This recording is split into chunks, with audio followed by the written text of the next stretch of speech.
हरे कृष्णा। ओम नमो भगवते वासुदेवाय। आप सभी भक्तजनों को परिवर्तनी एकादशी की हार्दिक शुभकामनाएं। कान्हा जी की कथा। कान्हा जी और उनके भक्तों के प्रति निश्चल प्रेम का एक अटूट बंधन होता है। कान्हा के भक्त जब भी उन्हें सच्चे मन से पुकारते हैं, वो किसी न किसी रूप में अपने भक्त से मिलने के लिए पहुंच ही जाते हैं। ऐसे ही एक बार किसी गांव में एक पंडित जी रहा करते थे। वो रोज रोज घर घर जाकर भगवत गीता का पाठ किया करते थे, क्योंकि कान्हा जी को ऐसे लोग बहुत ही प्रिय हैं जो सदा भगवत गीता का पाठ करते हैं या सुनते हैं, और कान्हा जी की विशेष कृपा भी ऐसे भक्तों पर सदा बनी रहती है। अब एक दिन उन पंडित जी को जब वे जा रहे थे, रास्ते में कुछ चोरों ने पकड़ लिया और डांटते हुए पूछने लगे कि तेरे पास जो कुछ भी है हमें दे दे। पंडित जी हाथ जोड़कर बोले, बेटा मेरे पास तो कुछ भी नहीं है, बस यही एक भगवत गीता की पुस्तक है, चाहो तो तुम इसे ले लो, और अगर तुम्हें कुछ चाहिए तो तुम एक काम करना, मैं यहीं पड़ोस के घर में जाकर रोज भगवत गीता का पाठ करता हूँ। वो यजमान बहुत दानी लोग हैं, जब मैं वहाँ पर कथा सुना रहा हूँगा तब तुम उनके घर में आकर चोरी कर लेना, क्योंकि उस समय तो सभी लोग कथा सुनने में व्यस्त रहेंगे, तब तुम्हें चोरी करने में आसानी रहेगी। चोर पंडित जी की ये बात मान गया और पंडित जी को छोड़ दिया। अगले दिन जब पंडित जी उसी पड़ोस के घर में कथा सुना रहे थे, तब पंडित जी के कहे अनुसार वो चोर भी वहां आ गया। पंडित जी ने उस चोर को देख लिया था। अब वे अपनी कथा के बीच में उस चोर को सुनाते हुए कहने लगे कि यहाँ से मीलों दूर एक गांव है वृंदावन, वहीं पर एक लड़का रहता है जिसका नाम है कान्हा। वो अक्सर वहां आया करता है। वो हीरो जवाहरातों से सदा लदा रहता है। अगर कोई लूटना चाहता है तो उसको लूट ले। वो रोज रात को उस पीपल के पेड़ के नीचे आता है, जिसके आसपास बहुत सारी झाड़ियां हैं। चोर ने जब पंडित जी की बात सुनी तो बड़ा खुश हुआ और खुशी खुशी अधिक धन पाने की इच्छा से वहां से चला गया। अब वो चोर अपने घर गया और जाकर अपनी पत्नी से बोला कि सुनो, आज मैं कान्हा नाम के एक बच्चे को लूटने जा रहा हूँ। सुना है वो हीरे जवाहरातों से लदा रहता है, और वो जहाँ रहता है वो जगह यहाँ से मीलों दूर है। तुम एक काम करो, मुझे रास्ते में खाने के लिए कुछ खाना बांध कर दे दो। पत्नी ने थोड़ा सत्तू बांध कर उसे दे दिया और कहा कि बस यही है जो कुछ भी है, इसी को खाकर पानी पी लेना। चोर अपने घर से ये संकल्प लेकर चला कि आज तो मैं उस कान्हा को लूट कर ही वापस आऊंगा। अब वो पैदल ही टूटे चप्पलों में वहां से चल पड़ा। रास्ता बहुत लंबा था, लेकिन वो चोर मन में उसी कान्हा नाम के बालक का ध्यान करते हुए आगे चलने लगा। हर समय बस उसी बालक का रूप उसे ध्यान में आ रहा था कि एक नन्हा बालक है जो हर समय हीरे जवाहरातों से लदा रहता है, और उसी के सारे हीरे मोती आज मैं चुरा कर ले आऊंगा। इस तरह रास्ते भर वह उस नन्हे बालक का ध्यान करता रहा। सुबह से लेकर चलते चलते शाम हो गई। जब शाम हुई तो वह उसी जगह पहुंच गया जहां पर उसे पंडित जी ने जाने को बताया था।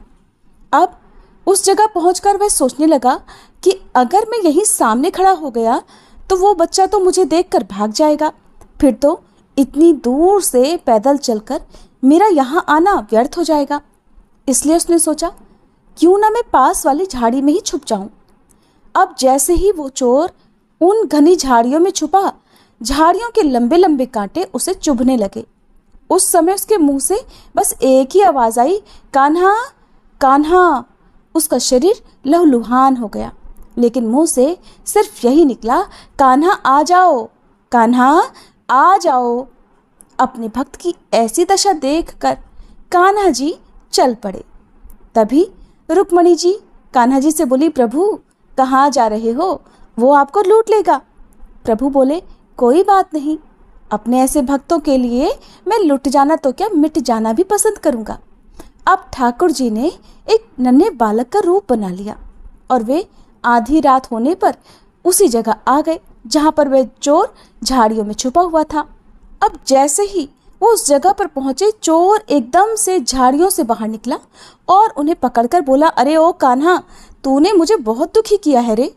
अब ये चाकू देख रहा है ना, चुपचाप अपने सारे गहने मुझे दे दे। कान्हा जी ने तो हंसते हुए उस चोर को सब कुछ दे दिया और चोर हंसी खुशी अगले दिन अपने गांव में वापस आ गया। बड़ा खुश था कि आज तो इतने सारे जवाहरात लूट कर लाया हूँ कि अब मुझे पूरे जीवन भर चोरी करने की आवश्यकता ही नहीं रहेगी।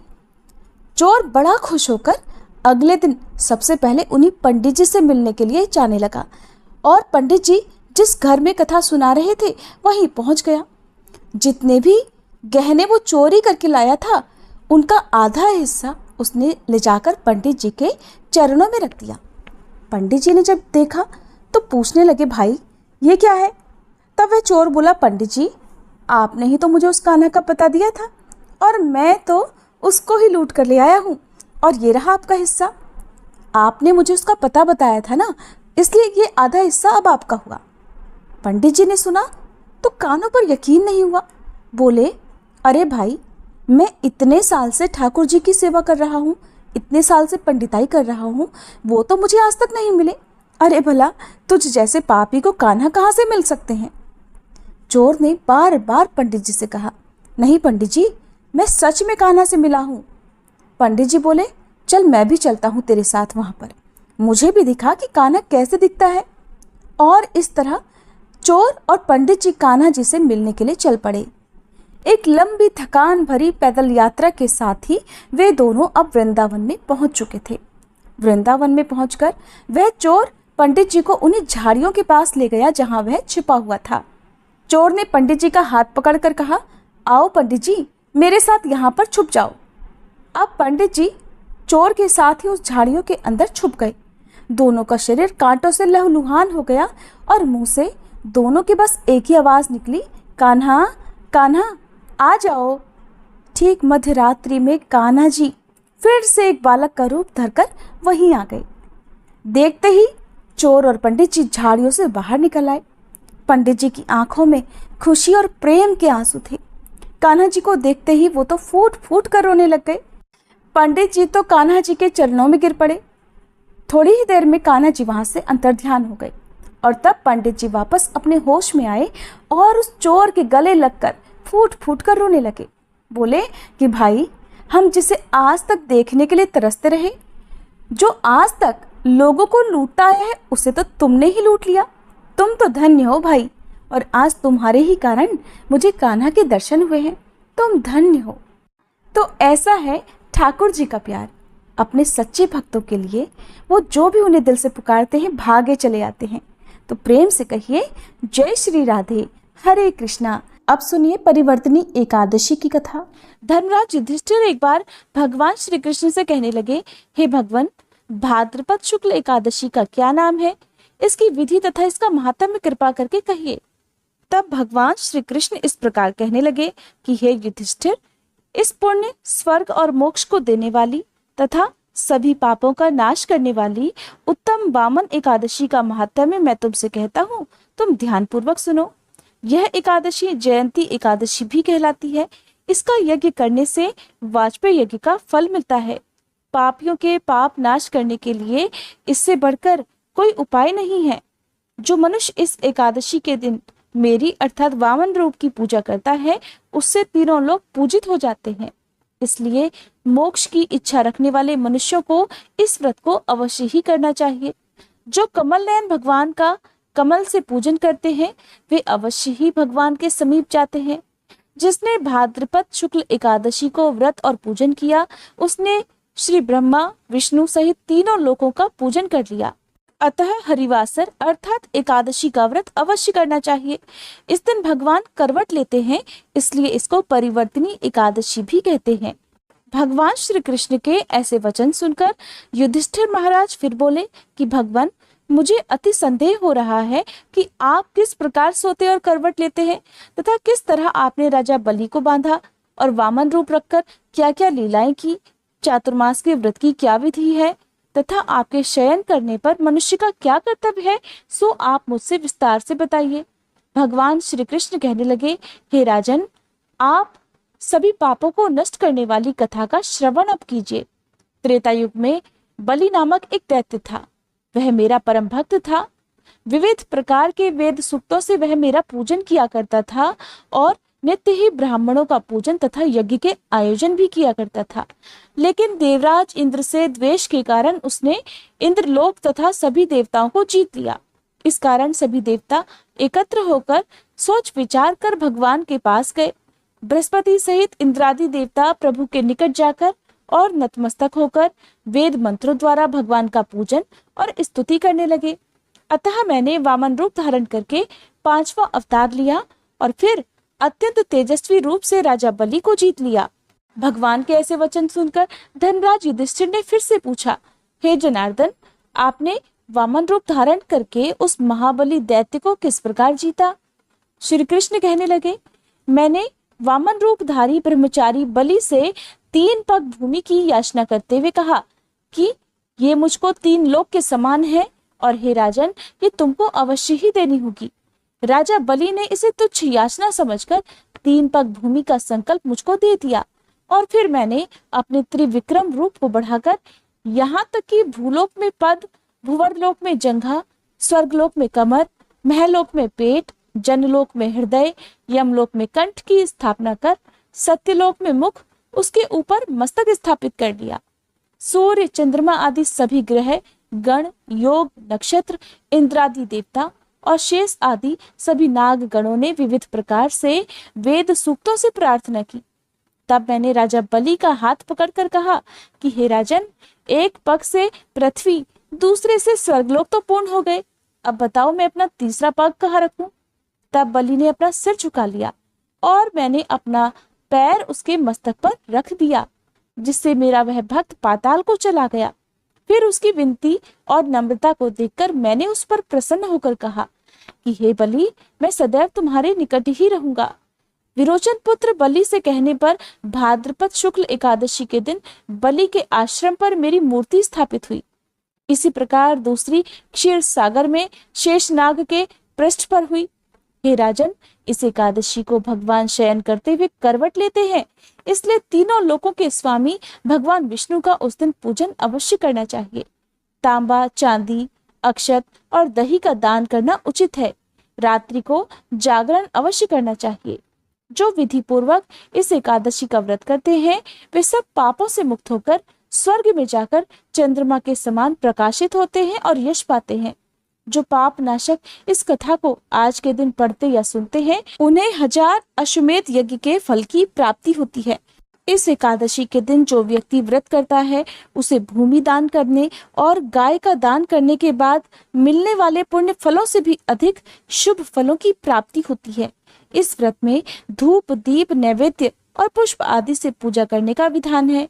एकादशी के दिन भगवान विष्णु का पूजन और व्रत करते समय अन्न से भरा हुआ मिट्टी का घड़ा भी रखना चाहिए, जिसे अगले दिन द्वादशी तिथि को श्रद्धा और विश्वास के साथ कुछ दक्षिणा रखकर किसी ब्राह्मण को दान में दे दिया जाता है।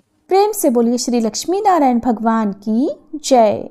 भक्तजनों, अब क्षीर सागर में शेषनाग पर शयन करते हुए भगवान श्री विष्णु का ध्यान करते हुए भगवान को ही समर्पित एक और कथा का रसपान हम सभी करेंगे।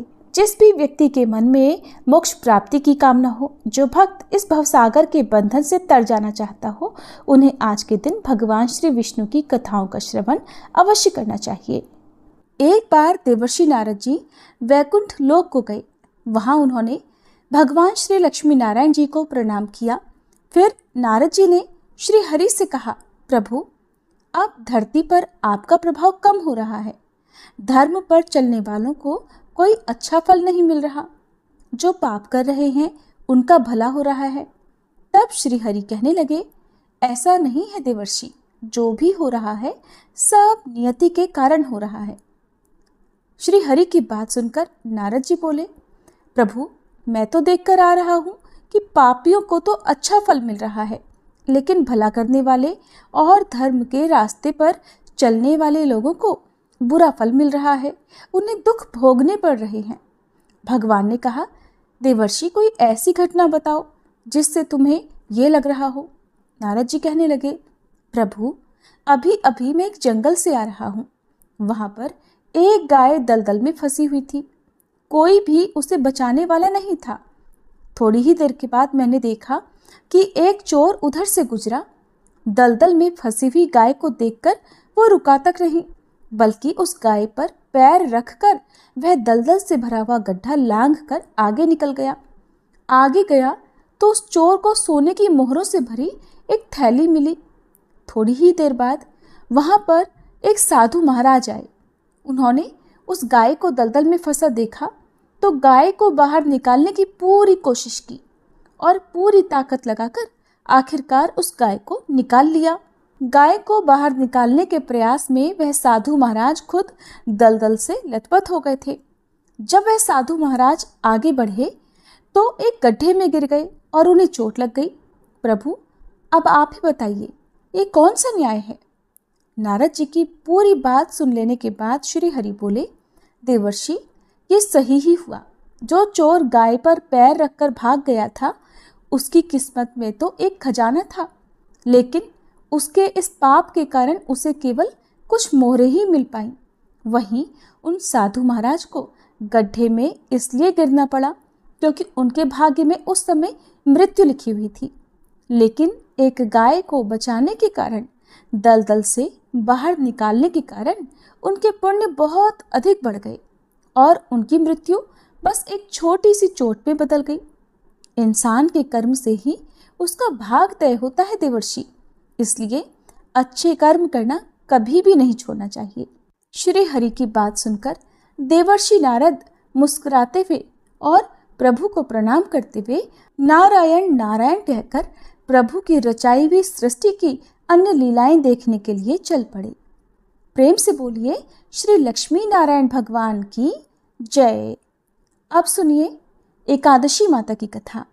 इस कथा को सुनने से ही एकादशी का व्रत पूरा माना जाता है। श्रोताओं, एक बार एक बूढ़ी माँ ने एकादशी का उपवास रखा। बड़े ही भक्ति भाव से वह एकादशी की पूजा किया करती थी। वे बूढ़ी हो चुकी थी। उन्हें वृद्धावस्था में कोई भी ऐसी वस्तु नहीं चाहिए थी जो वे एकादशी का उपवास रखती, क्योंकि एकादशी का उपवास रखने से तो श्री हरि की कृपा से सब कुछ मिल जाता है। वो बूढ़ी माँ तो अपने बच्चों के लिए, अपने परिवार की सुख सुविधा के लिए इतना कठिन व्रत रखती थी। वे दिन भर तो बड़ा कठिन मन करके और अपनी प्यास को किसी तरह से रोके रही, क्योंकि एकादशी के व्रत में वो जल की एक बूंद भी ग्रहण नहीं करती थी। द्वादशी को ही जल पीकर वो अपने व्रत का पारणा किया करती थी। दिन भर उन्होंने किसी प्रकार अपने मन को संयमित रखा, पूजा पाठ की, व्रत की कथा पढ़ी सुनी और फिर पंडित जी को मिट्टी के एक पात्र में भरकर पानी और मौसमी फल दान में दिए। दोना भरकर शक्कर भी वितरित की। उन्हें गर्मी के कारण बड़ी बेचैनी हो रही थी। एक तो निराहार और निर्जल रहकर उपवास रखा था और ऊपर से प्यास भी अधिक सता रही थी। इस कारण उन्होंने सोचा कि चलो पानी में बैठूं, शायद थोड़ी शांति मिले। ये सोचकर वह पानी में बैठी रही। पानी से बार बार कुल्ला करती और मुंह हाथ धोती रही। तब कहीं जाकर उन्हें थोड़ा बहुत चैन मिला। एक तो धूप तेज की पड़ रही थी, इस कारण बार बार बूढ़ी माँ का मुंह सूखा जा रहा था। बूढ़ी माँ बड़ी बेचैन हो रही थी। एक तो बुढ़ापा, दूसरा यह भयंकर गर्मी। बुढ़ापे की तो स्थिति ही कुछ ऐसी होती है, बड़ी मुश्किल से धीरज बंध पाता है। अब किसी प्रकार रो धोकर दिन कट पाया। अब बूढ़ी माँ के सामने पहाड़ सी लंबी रात थी, जिसका कट पाना बड़ा ही मुश्किल दिखाई दे रहा था। चारपाई पर पड़ी हुई बूढ़ी माँ को किसी प्रकार भी शांति नहीं मिल रही थी। बार बार प्यास के मारे गला सूख रहा था और वे इस प्रकार बेचैन होकर करवटें बदलती जा रही थी। कई बार उठकर वे घर के बाहर जाती, फिर अंदर आ जाती। ना उन्हें घर के अंदर शांति मिल रही थी, ना बाहर। वे पड़ी पड़ी एकादशी माता को याद करती रहीं और मन में ध्याती रहीं कि हे माता, आप मेरी लाज रखिएगा, आप ही मुझे शक्ति दीजिएगा ताकि मैं भली भांति आपका व्रत कर सकूं और ये पहाड़ सी रात सुकून से बीत जाए। प्यास के कारण बूढ़ी माँ की बेचैनी तो बढ़ ही रही थी। उन्होंने धैर्य रखने का बहुत प्रयास किया, लेकिन आखिरकार उनकी सहनशीलता की सीमा टूट गई और वे घबराकर प्यास के मारे एकदम चिल्ला पड़ी, बचाओ बचाओ। बूढ़ी माँ का चिल्लाना सुनकर उनके परिवार के सभी सदस्य उनके आसपास इकट्ठा हो गए और बूढ़ी माँ की चारपाई के पास पहुंच गए। सब बोले, अम्मा जी क्या हुआ, आपको क्यों चिल्ला रही हो? और जब आपसे व्रत नहीं रखा जाता तो इस बुढ़ापे में इतना कठिन व्रत क्यों कर रही हो? अम्मा जी, अगर शरीर में ताकत है तभी तो भक्ति हो पाएगी। आप पानी पी लीजिए। बूढ़ी माँ अपने परिवारजनों से बोली, मेरे तो प्यास के मारे प्राण ही निकले जा रहे हैं। जरा जल्दी से मेरी छाती पर ठंडे पानी का घड़ा तो रख दो। नातियों ने दौड़कर दादी की छाती पर ठंडे पानी का बर्तन रख दिया। तब कहीं जाकर उन्हें थोड़ा बहुत सुकून मिला। और जब सुकून मिला तो थोड़ी देर के लिए उन्होंने अपनी आंखें बंद कर ली। इधर एकादशी माता सोचने लगी, ये है तो बूढ़ी माँ, लेकिन बड़े नियम से मेरा व्रत रखती हैं। चलकर इनकी परीक्षा लेनी चाहिए। ऐसा विचार कर एकादशी माता आधी रात को मुर्गा बनकर कुकड़ू कू करने लगी। मुर्गे की टेर सुनकर बूढ़ी माँ जल्दी से उठी और बाहर जाकर आसमान की ओर निहारा, लेकिन आसमान में तो कहीं भी उन्हें सुबह का तारा दिखाई ही नहीं दिया। अब वे सोचने लगी कि फिर ये मुर्गा भला क्यों और कैसे बोल गया। एक तो उन्हें प्यास लग रही थी, अब थोड़ा बहुत उनका मन भी बेचैन होने लगा। आखिरकार उन्होंने ये दृढ़ निश्चय किया कि अब तो मैं इस व्रत को पूरा करके ही छोड़ूंगी, फिर चाहे व्रत पूरा होने तक मेरे प्राण ही क्यों ना निकल जाएं। मन में ऐसा पक्का निश्चय कर वह वापस चारपाई पर आकर लेट गई। थोड़ी ही देर के बाद एकादशी माता ने उनकी फिर से परीक्षा लेनी चाहिए, तो वह एक छोटी सी कन्या का रूप धरकर गिलास में मीठा पानी लेकर उनके सिरहाने खड़ी हो गई और जोर से बोली, दादी जी सवेरा हो गया है, आप हाथ मुंह धोकर शरबत पी लीजिए। पहले तो शरबत का भरा हुआ गिलास देखकर बूढ़ी माँ का मन ललचाने लगा। प्यास के मारे गला जो सूख रहा था, किंतु अचानक उन्हें याद आया कि उनका तो एकादशी का उपवास है। फिर उन्होंने सोचा कि अभी तो वे किसी भी तरह से ये शरबत नहीं पी सकती, और फिर वे चुपचाप वापस अपनी चारपाई पर लेट गईं। जैसे ही उनकी आंख लगी तभी उन्हें एहसास हुआ कि मानो किसी ने उन्हें पानी से भरे हुए कुएं में पटक दिया हो। वे बहुत देर तक उस कुएं में हाथ पांव चलाती रहीं, लेकिन इस बीच उन्होंने अपने मुंह में पानी की एक बूंद भी नहीं जाने दी, क्योंकि उनका एकादशी का उपवास जो था, और वे पक्के निश्चय के साथ अपना व्रत पालन करती रही। थोड़ी ही देर में उन्हें ऐसा लगा मानो सामने आग जल रही हो। आग के कारण बड़ी भारी गर्मी लगने लगी। प्यास के मारे उनके प्राण निकलने लगे, लेकिन इतना सब होने के बाद भी बूढ़ी माँ ने पानी की एक बूंद भी नहीं पी। वे तो बस चारपाई पर बैठी बैठी एकादशी माता का ध्यान करती रही। अब सवेरा होने में बस कुछ ही समय है, ये जानकर वे बड़ी तसल्ली के साथ इधर उधर घूमने लगी। एकादशी माता अब तक ये बात अच्छी तरह से समझ गई कि इन बूढ़ी माँ को किसी भी प्रकार से अपने व्रत से नहीं टाला जा सकता। वे उनके सत्य व्रत को भली भांति समझ गई थी। अब सवेरा हो गया तो बूढ़ी माँ ने स्नान किया, भगवान श्री हरि का पूजन किया, फिर एकादशी माता की कथा सुनी, ब्राह्मणों को दक्षिणा देकर भोजन कराया, तब कहीं जाकर उन्होंने जल ग्रहण किया। कन्याओं को भोजन कराने के बाद बूढ़ी माँ ने फिर स्वयं भोजन किया, और उस श्रेष्ठ व्रत के प्रभाव से बूढ़ी अम्मा की आयु में वृद्धि हो गई, उनकी आयु बढ़ गई। उनका घर परिवार हरा भरा हो गया। अब उनके घर में किसी भी चीज का कोई अभाव नहीं रहा। उनका घर हर प्रकार के सुख साधनों से भर गया। नाती नातिन से उनका घर भर गया, और वे उसी दिन से 12 महीने की एकादशी का व्रत करने लगी। एकादशी माता के व्रत के पुण्य प्रताप से इस संसार में हर प्रकार के सुख भोग कर वह बूढ़ी माँ अंत में भगवान श्री हरि के धाम को चली गई।